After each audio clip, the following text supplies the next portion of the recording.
এই সময় অনেকের বাড়িতে মানসিক রোগীরা থাকে, অর্থাৎ তাদের মানসিক চিকিৎসা চলে, এরকম মানুষজন প্রচুর আছে। তো তাদের তো যথাযথ যত্ন নেওয়া দরকার।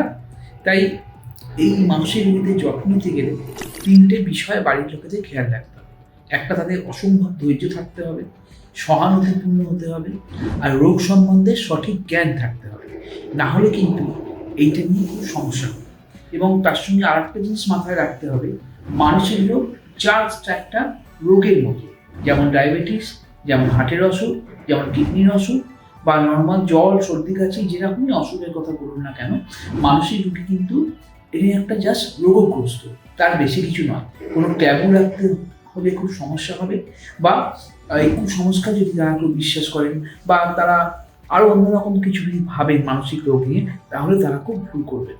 তো এইটুকু পরিসরের মধ্যে আমি এইটুকুই বললাম যে মানসিক রোগীর যত্ন আপনারা কীভাবে নেবেন সেটা যদি আরও বিস্তারিত জানতে চান, তাহলে আমার একটি বড় ভিডিও আপনাদের ফলো করতে হবে।